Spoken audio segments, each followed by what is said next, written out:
دیکھیں جیسے انہوں نے بات کی کہ ہم ایک کی بنیاد پہ تمام ان کو برا نہیں کہہ سکتے, ٹھیک ہے. ہر جگہ دیکھیں ایک گندی مچھلی پورے تالاب کو گندا کر دیتی ہے. ہر سوسائٹی میں ہر اس میں اچھے لوگ بھی موجود ہوتے ہیں اور برے لوگ بھی موجود ہوتے ہیں. صحیح. لیکن ہم ایک کی وجہ سزا سب کو نہیں دے سکتے. اگر وکالت جو لائرز ہیں وہ اپنے پیشے سے منسلک ہیں, وفاداری نبھا رہے ہیں. دیکھیں اگر آپ یہ دیکھیں کہ ایک کلائنٹ جب ہے وہ اپنے وکیل کے پاس کیس لے کر آتا ہے, آپ نے تو مجھے پیسے دے دیے نا, آپ کے پاس کیس تو میرے پاس آ گیا, میری مرضی میں اس کو کس طریقے سے بھی چلاؤں. لیکن ایک وکیل کس طریقے سے وفاداری نبھاتا ہے کہ اس کا کلائنٹ اپنی ٹینشن اس کو دے کر چلا جاتا ہے, وہ خود سو جاتا ہے, لیکن وکیل ساری رات جاگ کر اس پہ محنت کرتا ہے, فیکٹس نکالتا ہے, کیس اس کو جیتنا ہے. آپ نے جیسے بات کی تھی نا کہ جھوٹ اور یہ, ٹھیک ہے, یہ سب چیزیں, تو وکیل اپنی وفاداری کس طریقے سے نبھا رہا ہے کہ اگر ایک غریب آیا ہے اس کے پاس, یا کوئی بھی ایک ایسا شخص ہے جس کو انصاف چاہیے, ٹھیک ہے, تو وہ اس کی فیکٹس بنائے گا, اس پہ محنت کرے گا, اور ایک کیس کے اوپر بنانے کے اوپر آپ کو اتنی ڈھیروں ڈھیر کتابیں سیکشنز پڑھنے پڑتے ہیں کہ اپنی کیس کو آپ نے اسٹرانگ کر کے لے کر جانا ہے, جج کے سامنے پیش کرنا ہے, تاکہ آپ جو ہے اپنے جو کلائنٹ ہے اس کو انصاف دلا سکیں. کیا ایسا ہوتا ہے کہ وکیل جو ایک وکیل ہے اس کے پاس ایک غریب کلائنٹ ہے اور ایک امیر کلائنٹ ہے, جی تو وہ دونوں میں سے پہلے کس کا کیس نپٹائے گا؟ دیکھیں یہ تو کیس پہ ڈیپینڈ کرتا ہے نا کہ کیس کس کا زیادہ بالکل. ضروری ہے اور کس کا کیا ضروری نہیں ہے. کس کا زیادہ ضروری ہے, نہیں کس دیکھیں, کی فیس زیادہ ہے؟ نہ فیس کی نہیں, ہمارے یہاں پہ پاپر کا ایک لفظ ہوتا ہے, وہ اسی چیز کے لیے آتا ہے. اکثر ہیں اگر لائرز ہیں, بہت سے لائرز ہیں جو شاید آپ کو یقین بھی نہیں ہوگا, کیا کہتے ہیں, اگر سارے برنی ٹرسٹ کی بات کی جائے تو اگر آپ وہاں دیکھیں تو کتنے لائرز وہاں پر اسپیشلی انہی سوٹس کو لے کر چل رہے ہیں, انہی کیسز کو لے کر چل رہے ہیں, جو غریبوں کی مدد کرتے ہیں اور وداؤٹ اینی کاسٹ کرتے ہیں. تو پھر بھی وکیلوں کو معذرت, پھر بھی غریبوں کو انصاف بر وقت کیوں نہیں مل رہا؟ ٹھیک ہے, آپ کی یہ بات ہے, تو آپ مجھے بتائیں کہ جو لوگ ہیں وہ انصاف کے لیے کھڑے کتنا ہوتے ہیں. آپ بتائیں ہمارے ملک میں, جیسے انہوں نے بات کی ہراسمنٹ سب چیزوں کے لیے, کیا کتنے لوگ کھڑے ہوتے ہیں کیس کے لیے؟ سب سے پہلے تو اگر ایک بات کی جائے کہ وکیل جھوٹا ہوتا ہے, ارے پیسے لے لیں گے, سب چیزیں لے لیں گے, لوگ پیچھے بھاگ جاتے ہیں. جب ہم خود انصاف کے لیے کھڑے نہیں ہوتے تو ہم کس لیے کسی پیشن کو, کسی بھی پروفیشن کو برا کہہ سکتے ہیں؟ جب تک ہمارے اندر نہیں ہوگا. اگر میں اپنی سوسائٹی کی بات کروں, ہمارے یہاں سوسائٹی میں جیسے بھی ریپ کیسز ہوئے تھے اور سب چیزیں ہوئی تھی, تو ہمارے معاشرے میں کیا ہوتا ہے کہ جو وکٹم ہوتا ہے نا اسی کو آفینڈر بنا دیا جاتا ہے, ٹھیک ہے. پھر جو وکٹم اگر وہ غریب ہے یا کچھ ہے تو وہ کبھی اپنے انصاف کے لیے کھڑا ہوتا ہی نہیں, اس کو پہلے سے اپنے ڈیسیجن پتہ چل جاتا ہے کہ جی مجھے تو جو ہے نا انصاف نہیں ملے گا, مجھے تو کچھ ہوگا نہیں.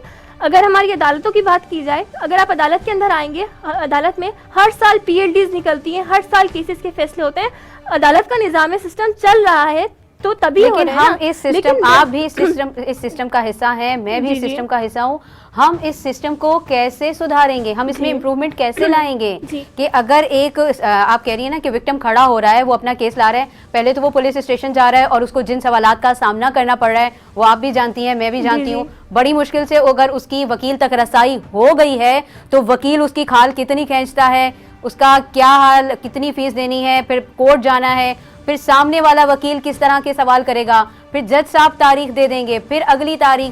تو ان ساری سچویشن کو سمیٹ کر اگر ہم انصاف کی فراہمی آسان بنا دیں تو پھر آپ کو نہیں لگتا کہ ہر بندہ اپنے حق کے لیے کھڑا ہو سکتا ہے؟ ایگزیکٹلی. دیکھیے سب سے پہلے تو ہم نے نا سسٹم کو سدھارنا ہے, سسٹم کو سدھارنا ہے. لیکن ایک چیز ہے, ہم لوگ کیا کرتے ہیں, ہم لوگ سنی سنائی باتوں پہ بہت زیادہ عمل کرنے کی آتی ہیں. مثال کے طور پہ آپ نے ایک مشہور جملہ سنا ہوگا نا, تاریخ پہ تاریخ, تاریخ پہ تاریخ. مطلب جب میں نے ایک وکالت کا شروع کیا تھا تو مجھے آپ کو بھی بس تاریخ پہ تاریخ ملنی ہوگی. بھائی تاریخ پہ تاریخ ملنی ہوگی, لیکن اگر کوئی اتنا امپورٹنٹ کیس ہے, آپ نے اس کو بعد میں اپیل میں لے کر جانا ہے, کچھ بھی لے کے جانا ہے, تب بھی تو آپ کو تاریخ پہ تاریخ ملے گی نا. اگر ایک جج ہے, جیسے کہ کیسز کے فیصلے ہوتے ہیں اور تبھی ہمارے پاس اب تک کیسز موجود ہیں, اور یہ تاریخ پہ تاریخ اگر سسٹم چلتا ہے تو کیا پتہ ہمارے جو جج صاحبان ہیں, کیونکہ آپ کو پتہ ہے کہ جج جو ہے منصف ہونا, آپ کا تو ڈیسیجن دینے کا عمل بڑا آسان ہوتا ہے کہ آپ نے بھئی آپ کو اپنے کیس سے فیصلہ چاہیے, لیکن جو ڈیسیجن اس ٹائم پہ کر رہا ہوتا ہے وہ دونوں پارٹیز کو سننا ہوتا ہے, پلانٹیف کو بھی ڈیفینڈنٹ کو بھی, ٹھیک ہے, جو بھی دونوں کو سننا ہوتا ہے. اگر میں مثال کے طور پہ میں نے جلدی میں کر دیا, بھائی ٹھیک ہے میں آپ کا کیس آ گیا, اب آپ کو لگتا ہے جب وکیل کو بھی لگ رہا ہوتا ہے وہاں پر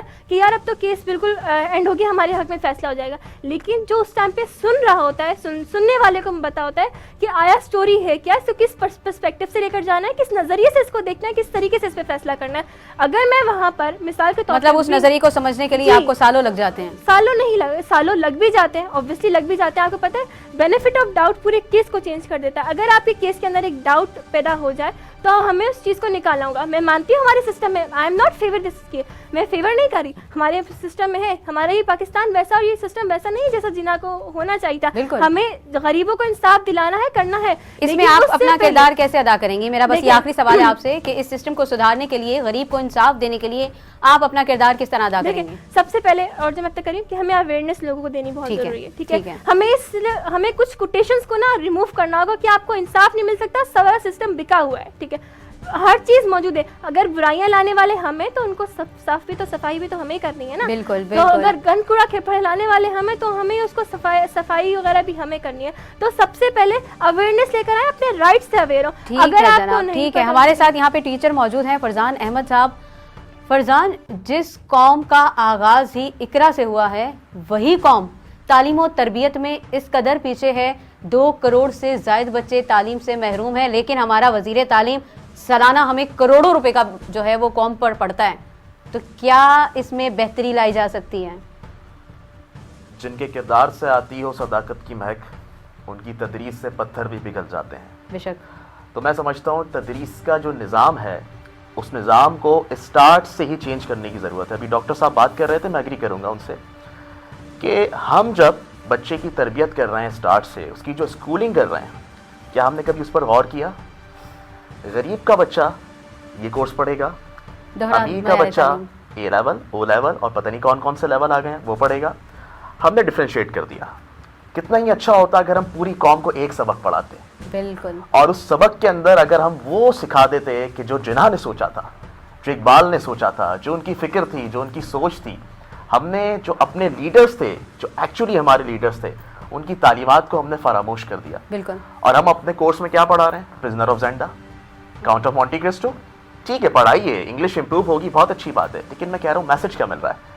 جو میسج ملنا چاہیے تھا, جو قرآنی تعلیمات, جو سیرت کا ہمیں ایک پیغام ملنا چاہیے تھا, ہمیں جاننا چاہیے تھا سیرت کیا ہے, ہمارے نبی نے کیا سکھایا ہے, بالکل ہم نے وہ نہیں سیکھا. ٹھیک ہے, ہم نے اپنے ہیروز کو بھلا دیا. تو جب اسٹارٹ سے ہی بچے کے ذہن میں یہ آ جائے کہ آپ کے ہیروز علامہ اقبال نہیں ہیں, جناح نہیں ہیں, وہ نہیں ہیں جنہوں نے پاکستان بنایا. آج 25 دسمبر ہے, میں اس کی مناسبت سے بات کر رہا ہوں.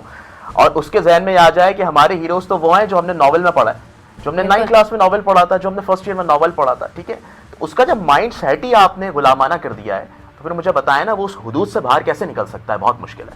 ٹھیک ہے, جب وہ کہتے ہیں نا کہ ایک مٹی سے آپ کوئی چیز بنا رہے ہوتے ہیں اور جس وقت آپ بنا رہے ہیں اس وقت آپ جو شیپ دینا چاہیں گے وہ شیپ اختیار کر لیں گے, لیکن بناتے وقت آپ نے بنا دیا اور پھر آپ جب وہ بن گئی ہے تو آپ کہہ رہے ہیں کہ اب میں اس کو چینج کر دوں. اب وہ چینج نہیں ہوگا جناب, اب وہ ٹوٹ جائے گا. وہ ٹوٹے گا نا تو وہ بکھر جائے گا, اور بکھرے گا تو اس کی کاٹ سے لوگوں کے جو پاؤں ہیں وہ بھی زخمی ہوں گے, لوگ زخمی ہوں گے. ٹھیک ہے, تو وہ معاشرے کو نقصان پہنچائے گا. ہمیں اسٹارٹ سے چینج لانے کی ضرورت ہے کہ جب ہم بچے کی تربیت کر رہے ہیں نا مونٹیسری میں, کلاس 1 میں, کلاس 2 میں, پرائمری جو ہوتا ہے بڑا امپورٹنٹ ہوتا ہے, اور ہم پرائمری پہ توجہ نہیں دے رہے.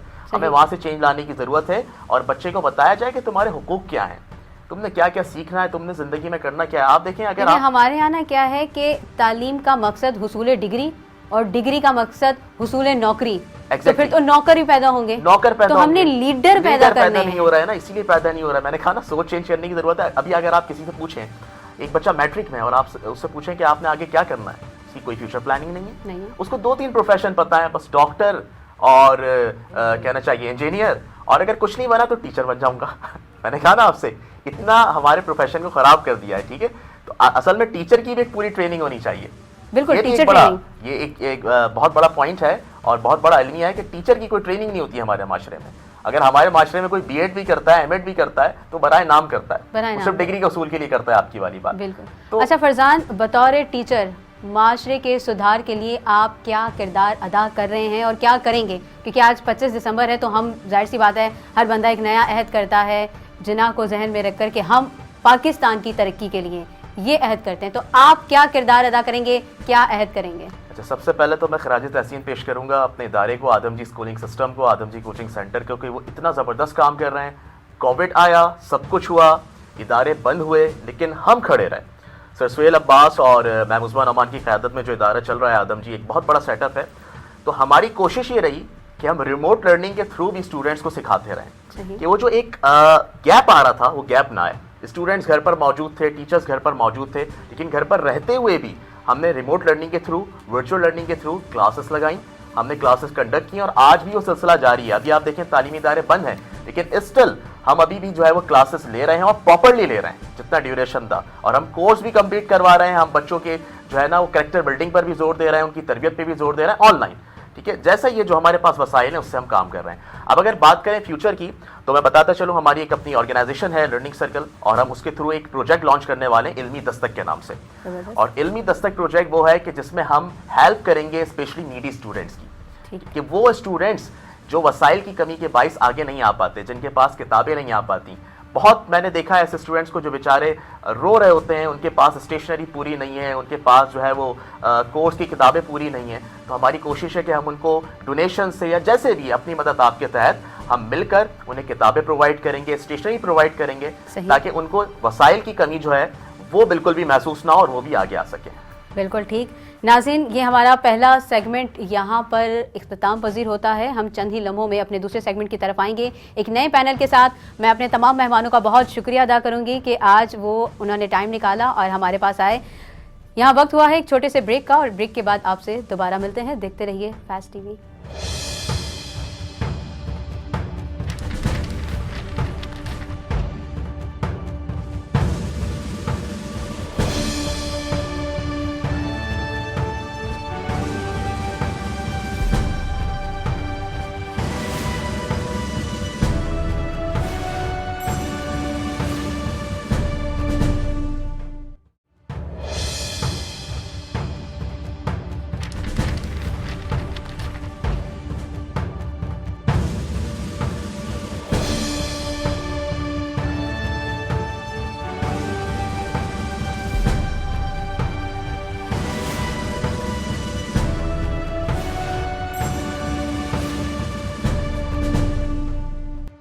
Welcome back. ناظرین، ہزاروں سال نرگس اپنی بے نوری پہ روتی ہے.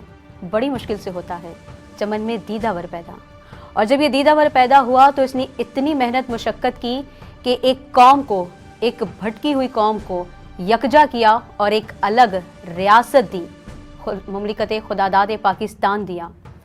اس نیت کے ساتھ، اس عہد کے ساتھ کہ اب اس ریاست میں اقلیتوں کو تحفظ ملے گا، مرد و عورت کی عزت و آبرو محفوظ ہوگی، کوئی بھی شخص، کوئی بھی شہری قانون سے معاورہ یا بلندتر نہیں ہوگا. حکومت کا کام غریبوں کا معیار زندگی بلند کرنا ہوگا. مگر آج کے پاکستان میں دیکھیے، کہا گیا تھا گھر دیں گے مگر سر سے چھت چھین لی، کہا گیا تھا روزگار دیں گے مگر کتنے ہی لوگوں کو بے روزگار کر دیا.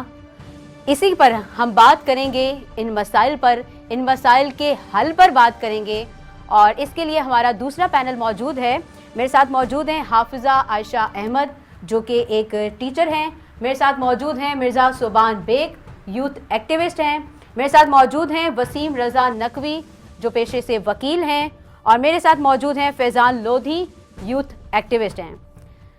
میں سب سے پہلے مرزا صوبان بیگ کی طرف آؤں گی کہ وہ قائد جس کا کردار بے داغ تھا، وہ بانی کہ جس کے اپنی مملکت، مطلب جس نے آپ کو ایک مملکت دی، وہ خود کرپشن سے پاک تھا. آج اس کے ہی ملک میں سب سے بڑا جو بحران ہے وہ با کردار قیادت کا ہے. کیا کیا جائے؟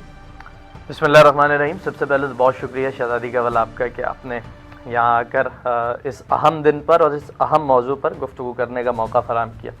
دیکھیں، یہ ایک المیہ ہے کہ ایک بے مثال شخصیت کے ہاتھوں بننے والا ملک اور اس کے جانے کے بعد، اور ایون اس کے اس دنیا سے رخصت ہونے سے لے کر جو معاملات ہوئے اس کے بعد سے اب تک پے در پے ہمیں کرپشن، لوٹ کھسوٹ، چوری، ڈاکہ، پاناما، یہی سب دیکھنے کو ملا ہے.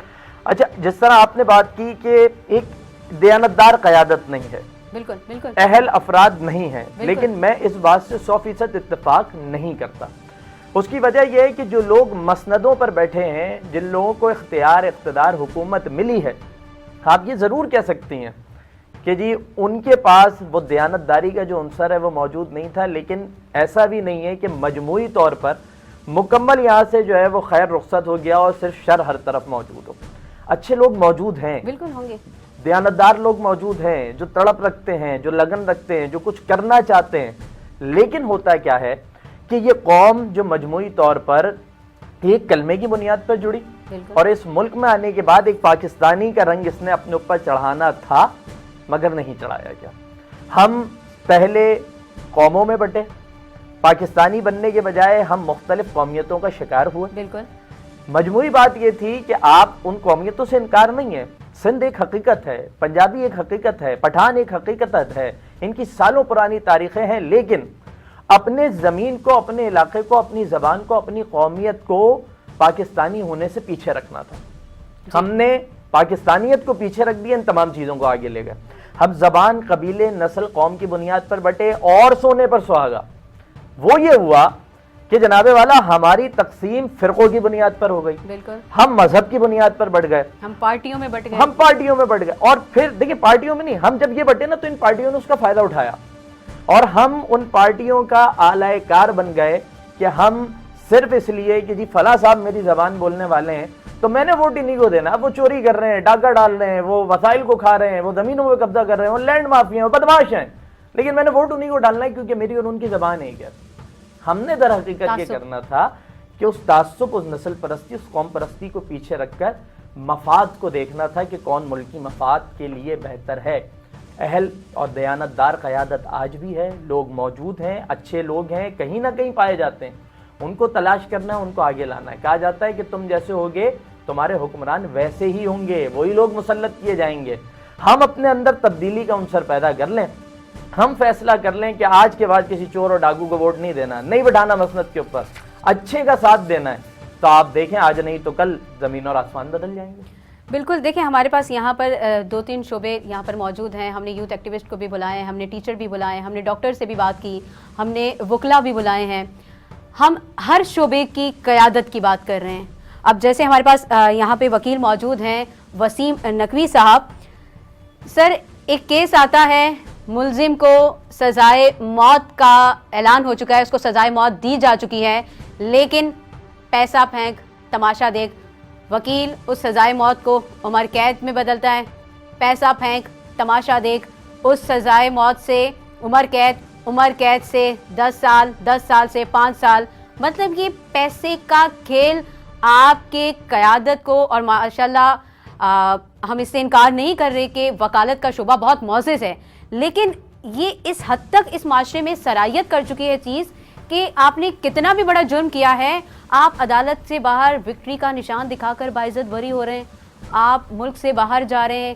اس چیز کو کس طرح روکا جا سکتا ہے؟ وسیم صاحب. بہت شکریہ شہزادی. سب سے پہلے تو میں کہنا چاہوں گا، دیکھیں آپ نے ایک وکلا کو آئیڈینٹیفائی کر کے بات کی ہے. وکلا اس معاشرے کا حصہ ہیں، بے شک، اور یہ معاشرہ پورا کرپٹ ہے. وکلا اپنے آپ کو اس معاشرے سے الگ نہیں کر سکتے. جہاں تک سزائے موت کو عمر قید میں بدلنا، عمر قید کو پھر کچھ سالوں میں بدلنا، میرا ایک ریسرچ پیپر ہے ریسنٹلی میں نے لکھا ہے، اس میں ایک آپ چھوڑ دیجئے وکیل کو، چھوڑ دیجئے عدالت کو، ایک شخص پہ FIR کٹی، وہ اریسٹ ہوا، وہ جیل کسٹڈی ہو گیا، جیل میں بھیج دیا گیا. اس ریسرچ پیپر میں نے آئیڈینٹیفائی کیا کہ ایک مجرم بھی نہیں، ملزم جسے سزا بھی نہیں، جو کنوکٹڈ بھی نہیں ہے، وہ جیل سے آتا ہے، سینٹرل جیل سے کورٹ تک آئے گا، کورٹ سے واپس سینٹرل جیل جائے گا، اس پہ جو خرچ آتا ہے، اس کا جو اپنا ایکسپینس ہے ایک قیدی کا، وہ 4,500 روپے. اگر آپ مجھے 1 منٹ دیں، میں آپ کو بتانا چاہوں گا کس طرح سے وہ 4,500 روپے. وہ وہاں سے جیل سے نکلے گا، اس کی انٹری ہوگی، اسے ہتھ کڑیاں لگیں گی. ہتھ کڑیوں کے پیسے ہیں کہ وہ کون سا ہتھ کڑی، زنگ والی پہنے گا یا بغیر زنگ والی پہنے گا. اچھا، فرمائشی پروگرام بھی ہوتے ہیں وہاں، ٹائٹ ہتھ کڑی لگے گی یا لوز ہتھ کڑی لگے گی. وہ 4 لوگوں کے ساتھ جائے گا، اکیلے جائے گا. یہ تمام چیزوں اسٹیپس کے پیسے بتا رہا ہوں میں آپ کو. اسے ہتھ کڑی لگی، اس کے بعد وہ آگے جائے گا پریزن وین میں. وہ پریزن وین میں کہاں، رش والی پریزن وین میں بیٹھے گا یا کم والی میں بیٹھے گا، اس چیز کے پیسے ہیں.